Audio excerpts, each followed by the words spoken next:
দিচ্ছিলেন এখানে, তো এই বিষয়ে বলুন।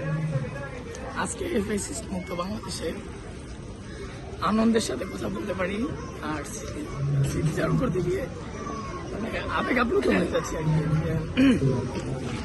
গত 17 বছরে আমরা যে নির্যাতনে ছিলাম, 2009 সালে আমি সাইমমে প্রবেশ করি। তো 2015 সালে যখন কামরুজ্জামান ভাইকে ফাঁসি দেওয়া হয়, তখন আমাদের ঈদের পরবর্তীতে ঈদ পুনর্মিলনী অনুষ্ঠান ছিল। ঈদের পুনর্মিলনী অনুষ্ঠান আগের দিন রাতে আমরা প্র্যাকটিস টাইম চলছিল আমাদের। ওই সময় সাইমুমের 2টা অফিস ছিল, একটা 1 নম্বর বাসা আর 2 নম্বর বাসা। তো 1 নম্বর বাসার মধ্যে পরিচালকরা থাকতো আর 2 নম্বর বাসার মধ্যে আমরা 1 নম্বর বাসা ছিল পল্টন ডিএমপি পার্টি অফিসের পিছনে।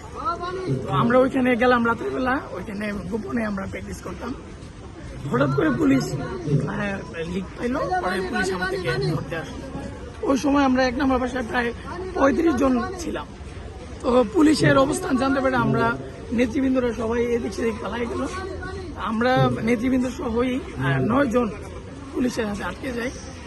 তো ওই দিন রাতে 9টা সাড়ে 9টার দিকে আমাদেরকে ধরতে আসলো।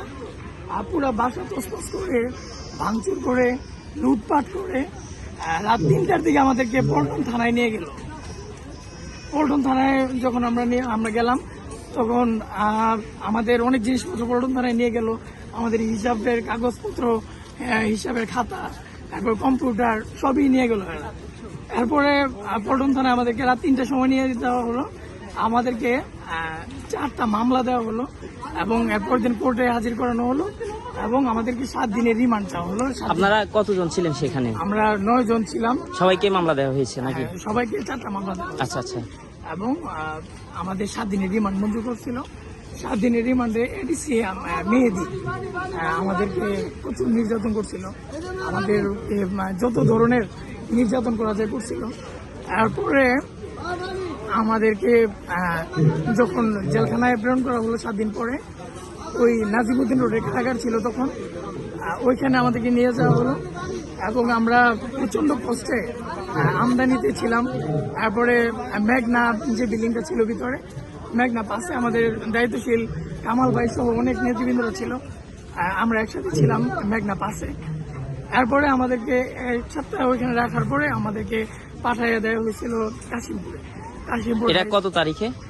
এটা 15 তারিখের দিকে, 15 জুলাই আগস্টের 5 তারিখ আমাদের। আচ্ছা আচ্ছা।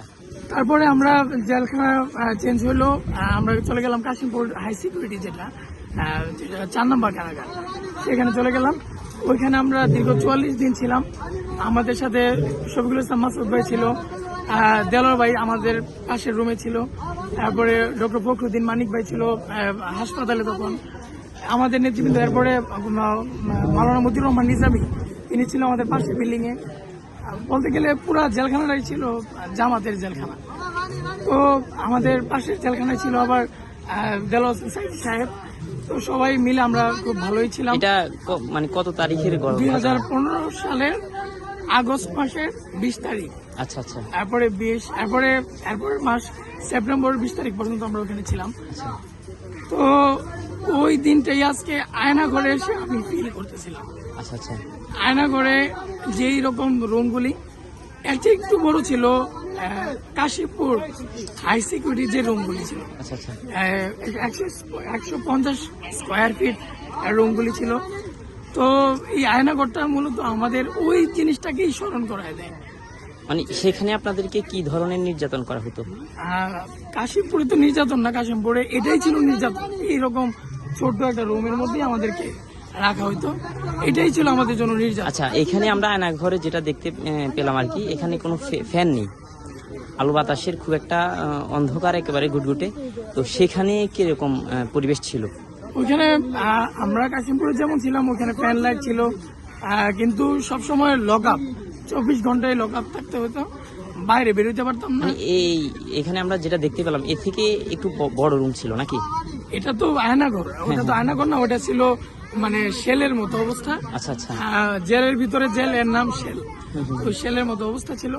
তো আমরা ওই সময় 24 আওয়ার্স এই একটা রুমের ভিতরে আবদ্ধ থাকতাম।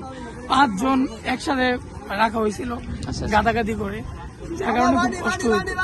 এবং নেতৃবৃন্দ আমাদেরকে সবসময় সান্ত্বনা দেওয়ার চেষ্টা করতো যে আর বেশি দিন নাই, বের হয়ে যাবো ইনশাল্লাহ, ইনশাল্লাহ জামিন হয়ে যাবে, এরকম ছিল আর কি। তো আয়নাগরটা আজকে আমাদেরকে ওইটাই স্মরণ করায় দেয়। আচ্ছা ঠিক আছে, ধন্যবাদ ভাই।